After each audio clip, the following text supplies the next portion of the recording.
तुलयामलबेनापि न स्वर्गम न पुनर्भवम भगवत संग संगस्य मर्त्यानाम किमुतासिसः तात स्वर्ग अपवर्ग सुख धैर्य तुला एक अंग तूलन ताहि सकल मिले जो सुख लव सत्संग। बिल्कुल ट्रांसलेशन है। 1 मिनट का जो सत्संग है उससे जितना लाभ होता है उतना लाभ स्वर्ग और वैकुंठ में भी नहीं है। ऐसी बात कह दी। बोले इसका मतलब तो यह हुआ कि आप ये बताना चाहते हैं कि भगवान के दर्शन से भी ज्यादा महत्व सत्संग का है। बोले है ही। भगवान का दर्शन करने वाले भी क्रोधी रह सकते हैं। दुर्योधन कम से कम 200 बार तो कृष्ण से मिला ही था। दुर्योधन ने अपने जीवन में 200 बार तो कृष्ण का दर्शन किया ही था, पर क्रोध को जीता क्या? शिशुपाल भी कम से कम 15-20 बार तो गोविंद से मिला ही था, क्रोध को जीता क्या? भगवान के दर्शन के बाद भी क्रोध जीत लिया ऐसा बहुत कम होता है, पर सत्संग से क्रोध पर विजय प्राप्त होती है। मतलब यह कि सत्संग जीवन में आमूल परिवर्तन। यद्यपि दर्शन का अपना महत्व है, पर परिवर्तन का जहां तक प्रश्न है तो सत्संग क्रांतिकारी परिवर्तन करता है। और ध्रुव जी जब युद्ध की एकदम चरम परिणति में पहुंच रहे थे, स्वयंभू मनु आकाश मार्ग से आए। ये ध्रुव जी के दादाजी लगते हैं, खास बाबा, पिता के पिता। और स्वयंभू मनु तो 12 भागवतों में एक भागवत है। उन्होंने आकर के ध्रुव जी को उपदेश किया। क्या मार्मिक उपदेश किया है। नायम मार्गो हि साधूनाम ऋषिकेशानुवर्तिनाम। जिस मार्ग पर तू चल रहा है बेटा, ये ऋषिकेश के अनुवर्ती भक्तों का मार्ग नहीं है। गोविंद के चरणानुरागी वैष्णव भक्त का ये मार्ग नहीं है बेटा, जिस पर तू चल रहा है। भगवान इससे प्रसन्न नहीं होते। आरती करनी चाहिए, पूजा करनी चाहिए, उपासना बहुत जरूरी है, परंतु ये भाव भी मन में होना चाहिए कि सब में वही बैठा है। एक नूर से सब जग उपजा, कौन भले को मंदे। सदगुरु नानक देव जी गुरु ग्रंथ साहब में कह रहे हैं, सब में वो समाया है और उसी से सब प्रकट है। एक उद्दंड भाई के बदले हजारों निरपराधों को मारना बुद्धिमानी नहीं है। क्योंकि तितीक्षया भगवान संप्रसीदति। भक्त को, संत को कैसा होना चाहिए? बोले तितीक्षवा। भगवान ने साधुओं का लक्षण भी आगे बताया। तितीक्षव कारुणिका सुहृद सर्वदेही नाम अजात शत्रव शांत साधव साधुभूषण। बड़े से बड़े कष्ट को भी मुस्कुरा करके सह लो। तुम्हारे चाहने से परिवर्तन तो नहीं होगा। प्राणी मात्र के प्रति करुणा का भाव रखना, प्राणी मात्र के प्रति सौहार्द दृष्टि रखना। अजात शत्रु, किसी को शत्रु मत समझो। ये साधुओं के भूषण है। भगवान केवल उपास पूजा से ही खुश नहीं होते। भगवान की खुशी का एक तरीका है सबसे प्रेम। तुलसी या संसार में सबसे मिलिए धाय, ना जाने के ही रूप में नारायण मिल जाए। ये बात तुम्हें समझनी चाहिए, फिर तुम्हें संत भी मिले। तो सत्संग ने जीवन को बदला। कबीर जी की एक पंक्ति है, 2-4 लाइन हम लोग कहेंगे। संतन के संग लाग रे तेरी अच्छी बनेगी। संतन के संग सब लोग गाइए। तेरी अच्छी बनेगी। संतन के संग लाग रे तेरी अच्छी बनेगी। संतन के संग लाग रे तेरी बनेगी तेरी बिगड़ी बनेगी, अच्छी बनेगी तेरी बिगड़ी बनेगी। होए तेरो बड़ भाग रे तेरी अच्छी बनेगी, होए तेरो बड़ भाग रे तेरी अच्छी बनेगी। संतन कर संग पुण्य कमाई, संतन संग करे पुण्य कमाए, संतन संग कर पुण्य कमाई, संतन संग करे पुण्य कमाए। राम चरण अनुराग रे तेरी अच्छी बनेगी, राम चरण अनुराग रे तेरी अच्छी बनेगी। संतन के संग लाग रे तेरी अच्छी बनेगी, संतन के संग लाग रे तेरी अच्छी बनेगी। हरि बोल।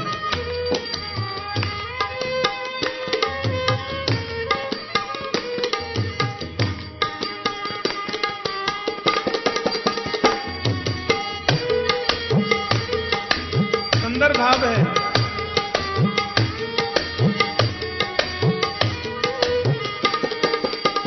ध्रुव जी की बन गई, प्रहलाद जी की बन गई, ध्रुव जी की बन गई, प्रहलाद जी की बन गई। ध्रुव जी की बन गई, प्रहलाद जी की बन गई, ध्रुव जी की बन गई, प्रहलाद जी की बन गई। हरि सुमिरन में लाग रे तेरी अच्छी बनेगी, हर सुमिरन में लाग रे तेरी अच्छी बनेगी। संतन के संग लाग रे तेरी अच्छी बनेगी, संतन के संग लाग रे तेरी अच्छी बनेगी।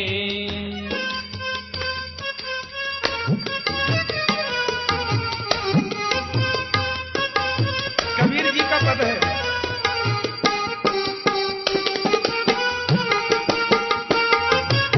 संत कबीर जी फरमा रहे हैं,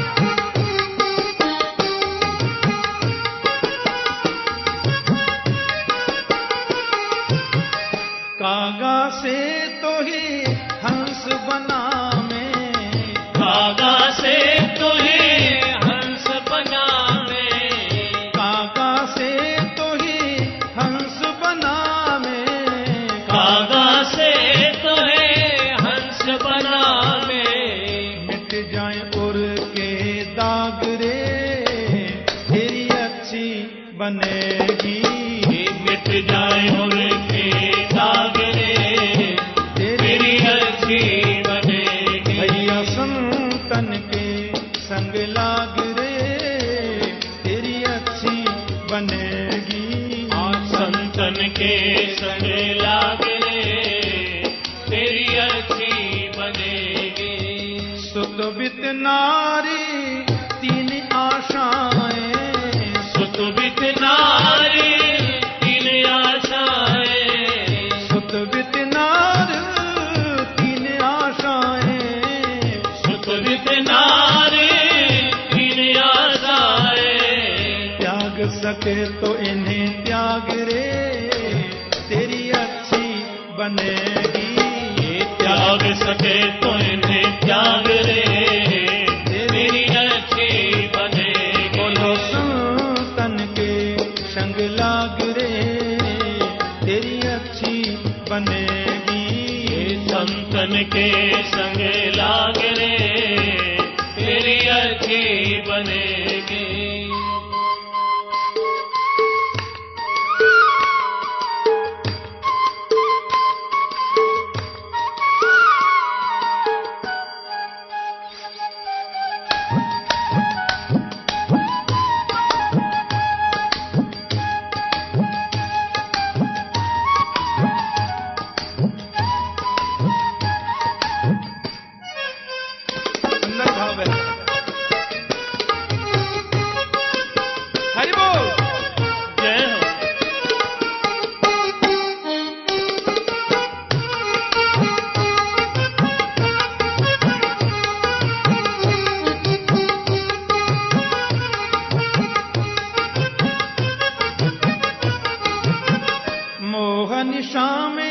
बहुत दिन सोए, मोहन श्याम बहुत दिन सोए, मोहन श्याम बहुत दिन सोए, मोहन श्याम बहुत दिन सोए, बहुत दिन सोए, अनेक दिन सोए, बहुत दिन सोए, अनेक दिन सोए, मोहन श्याम बहुत दिन सोए, मोहन श्याम बहुत दिन सोए, जाग सके तो अब जाग रे, तेरी अच्छी बनेगी, जाग सके तो अब जाग रे, तेरी अच्छी बनेगी, संतन के संग लाग रे, तेरी अच्छी बनेगी, संतन के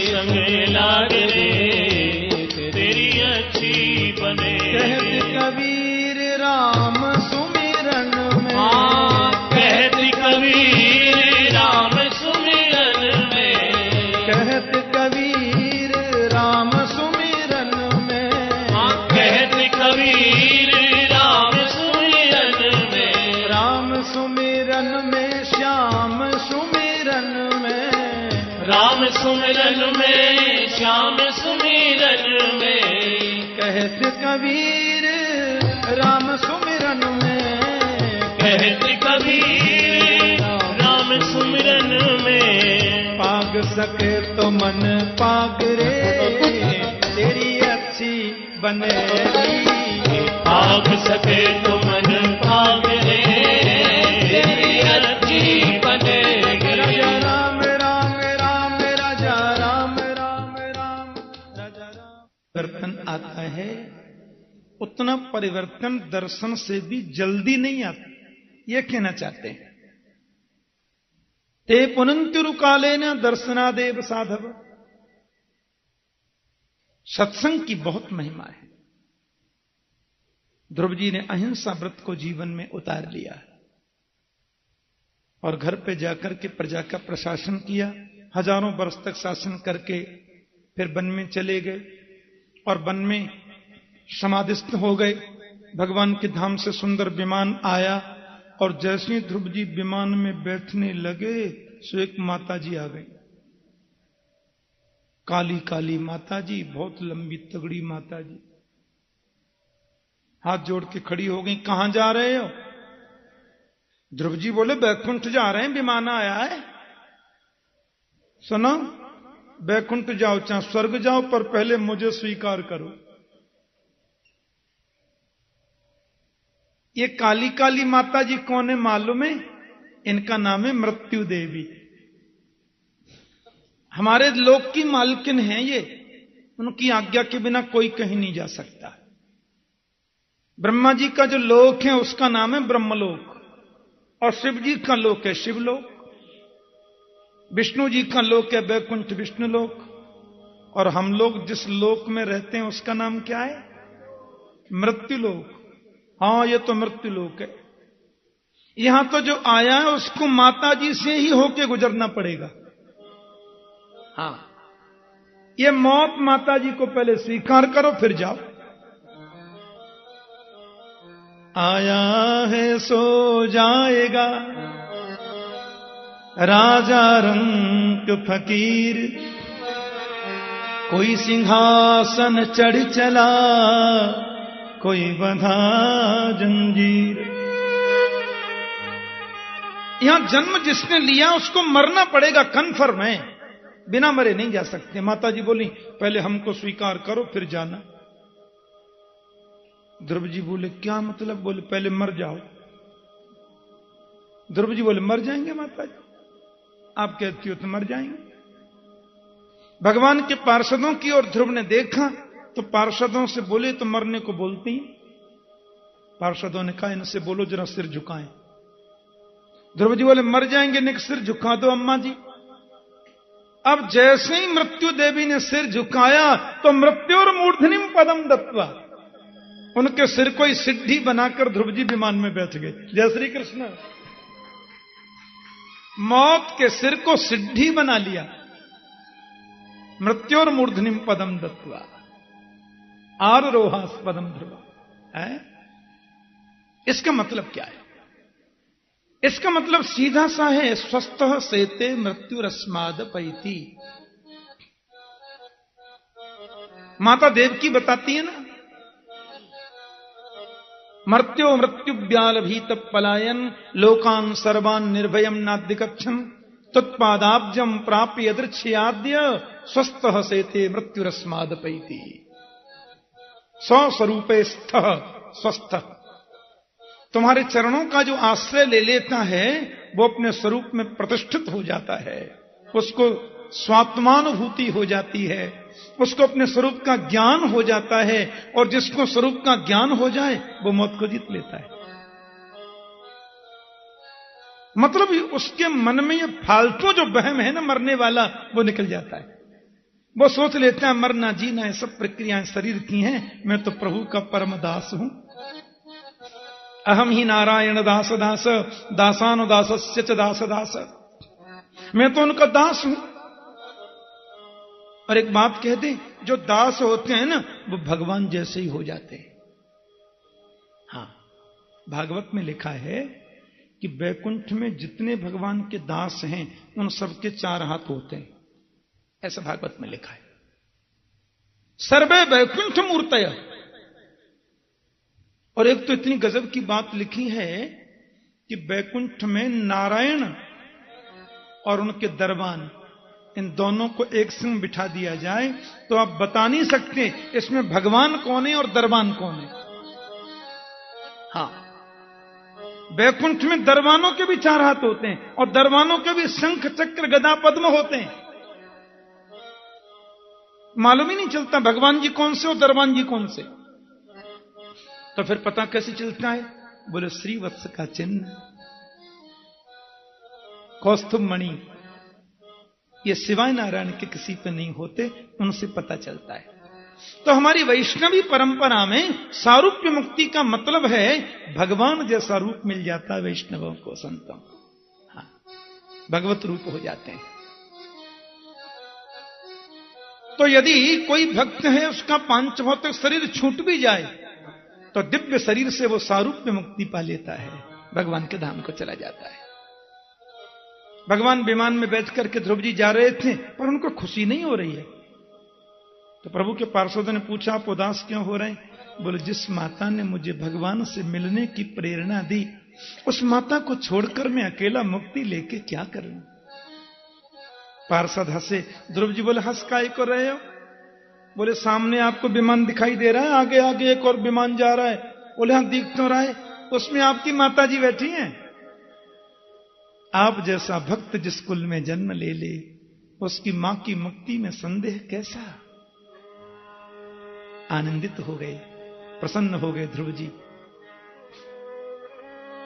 शेष कथा तो हम 3 बजे से सुनेंगे, पर आज शाम की जो कथा है उसमें कुछ कथानक संक्षिप्त कह के परात्पर अखिलेश्वर अकारण करुणावरण वाले भक्त वांछा कल्पतरु तड़िद्युति विनिंदक पीतांबरधारी श्री बालकृष्ण लाल की वांग्मयी प्रतिमूर्ति श्रीमद् भागवत महापुराण। प्यारे प्रभु प्रेमियों,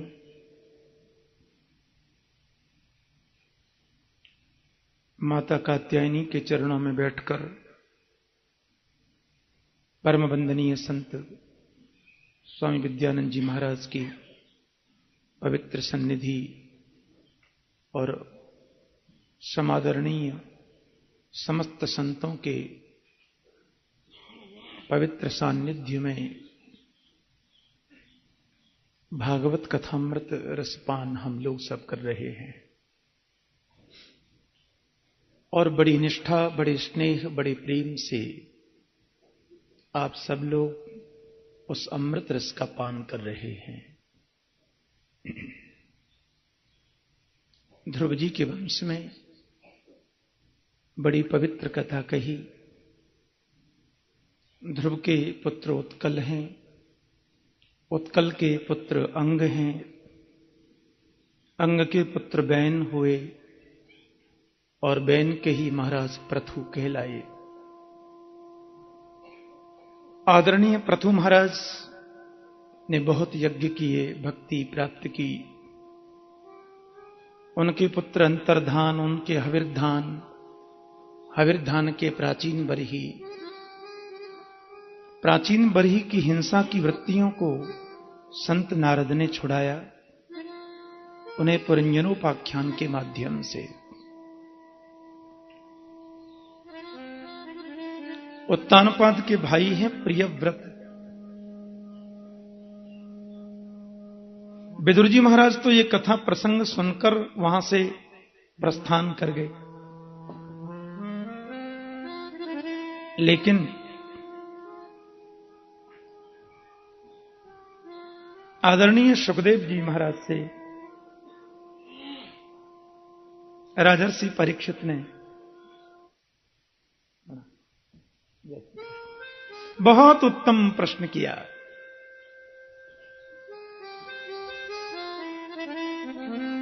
प्रियव्रत कौन? देखो, प्रियव्रत का वास्तविक मतलब होता है, प्रिय माने अच्छा और व्रत माने प्रतिज्ञा। अपने जीवन में जो सुंदर कर्म की प्रतिज्ञा करे वो प्रियव्रत है। परमात्मा की कृपा से हमें जो वस्तु बहुतायत में प्राप्त है, उसको जरूरतमंदों के सहयोग में प्रदान करने से हम प्रियव्रत हो जाते हैं। प्रिय माने अच्छा और व्रत माने प्रतिज्ञा। राजा प्रियव्रत के पुत्र हैं आग्नेत्र बदल के। परीक्षित महाराज कहते हैं प्रियव्रत जो हैं उनके पुत्र आग्नेत्र कहलाए। आग्नेत्र के ही पुत्र नाभि हैं, राजा नाभि। और नाभि महाराज के ही पुत्र आदरणीय ऋषभ देव जी हुए। ऋषभ माने श्रेष्ठ, और उनके 100 पुत्र हैं ऋषभ देव जी के। कि माता शत्रु पिता वैरी ये न बालो न पाठित। भी माता पिता तो अपने पुत्रों के शत्रु होते हैं जो बच्चों को सुंदर शिक्षा नहीं देते। पेट भरने के अलावा हमें उन्हें आध्यात्मिक शिक्षा भी देनी चाहिए। ठीक है, व्यावहारिक जगत में बड़ा जरूरी है वो, लेकिन अपने आप की पहचान भी हमें बनी रहे, इसके लिए बहुत जरूरी है आध्यात्मिक शिक्षा। और समय समय पर ऋषभ देव जी अपने पुत्रों को बुलाते थे, उनका एक प्रकार से परीक्षण करते थे कहां तक पहुंचे। लेकिन ऋषभदेव महाराज ने देखा मेरी अवस्था भी बहुत हो रही है और मुझे पुत्रों का अब परीक्षण पूरा ही करना चाहिए। भरत जी सबसे श्रेष्ठ हैं। आज सभी पुत्रों को अपने पास में बुलाए और बोले मैं तुमसे कुछ प्रश्न करना चाहता हूं। जी पिताश्री आज्ञा। बस मुझे इतना बताओ कि मनुष्य जन्म का उद्देश्य क्या है। ध्यान से सुनना। मानव जीवन की वास्तविक उपादेयता क्या है? किसी बच्चे ने खड़े होकर बोल दिया होगा सवेरे उठ करके समस्त कार्यों से निवृत्त हों, फिर थोड़ा बाल भोग हो जाए, फिर भोजन आदि से निवृत्त हों, फिर थोड़ा कार्य में प्रवृत्त हों, उसके बाद थोड़ा विश्राम हो जाए, फिर स्वास्थ्य के प्रति सजगता हो जाए, फिर शाम को थोड़ा क्रीड़ा हो जाए, फिर भोजन आदि के उपरांत सो जाए। केवल इसीलिए हमें मनुष्य जन्म मिला है कि नायम देहो देह भाजाम्य लोके कष्टान कामान अर्हते बिडभुजाम ये तपो दिव्यम पुत्रिका ये न सत्वम शुद्धेद्यस्मा ब्रह्म सौख्यम त्वनंतम। ये मनुष्य जन्म केवल खाने पीने सोने हंसने नाचने गाने को नहीं मिला। यह तन कर फल विषय न भाई। विषयों के भोगने के लिए ही मनुष्य जन्म हमें नहीं मिला। जो न तरहि भव सागर नर समाज अस पाए, सोकृत निंद कमंद मति आत्माहन गत जाए, वो स्वामी जी कहते हैं। ये मनुष्य जन्म केवल इसलिए नहीं मिला, साधन धाम मोक्ष कर द्वारा, पाए न जही परलोक समारा। ठीक है क्रमी भस्म संज्ञानतम, लेकिन मनुष्य जन्म मिला है तभी तो हम कथा पे कह पा रहे हैं। कितनी बड़ी प्रभु ने कृपा की, हमें शरीर दिया। शरीर मनुष्य का न होता तो हम पालती लगा के बैठकर कथा कैसे सुन पाते, कैसे कह पाते हैं। इसका उपयोग अच्छे कार्यों में हो, यह प्रयास करो। और मैं तुम्हें दो रास्ते बताता हूं। पुत्र बोले कौन से? तो ऋषभदेव जी ने दो मार्ग बताए कि महत सेवाम द्वार माहुर विमुक्ते, तमो द्वारम योषिताम संगी संगम, महांतस्ते समचित्ता प्रशांता, विमन्यवः सुहृदसाधवो ये। कहते हैं मोक्ष का द्वार क्या है? महत सेवाम विमुक्तेर द्वारम आहु, महापुरुषों की सेवा ही मुक्ति का द्वार है। और तमह द्वारम योषिताम संग संगम, वेश्याचारी शराबी कबाबियों का संग ही अंधकार का द्वार है, अज्ञान का द्वार है, या तो फिर नरक का द्वार है। इसलिए जीवन में प्रयास करो अच्छे पुरुषों का तुम्हें संग मिले। एक बेटा खड़ा हो गया बीच में, बोले पिताजी अब आपने कहा है कि महत सेवाम द्वार माहुर विमुक्ते, संतों की सेवा ही मुक्ति का द्वार है, तो संत कौन है, इसकी परिभाषा क्या है?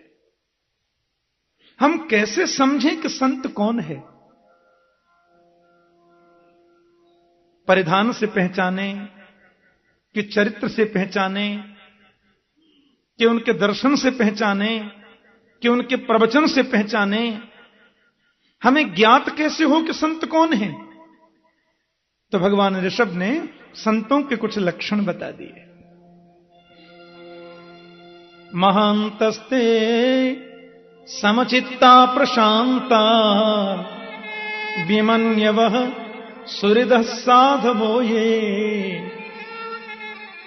बेटा महात्मा वो है, संत वो है जिसका चित्त सम है, जिसके चित्त में वैषम्य नहीं है, विषमता नहीं है, प्रशांत जिसका मन है। विमन्यवः, मन्यु माने क्रोध को जिसने जीता है, और सबके प्रति सौहार्द भाव जिसका है। ये लक्षण तुम्हें जिसमें दिखाई देते हैं, उसका परिधान कोई भी हो वो निश्चित रूप से संत है। मन को जिसने जीता, इंद्रियों पर जिसने विजय प्राप्त की, प्रशांत जिसका मन, चित्त में जिसकी समता, ऐसे लक्षण जिसमें दिखाई दें, वो पैंट भी पहनता है तो संत है। बोलो जय श्री कृष्ण।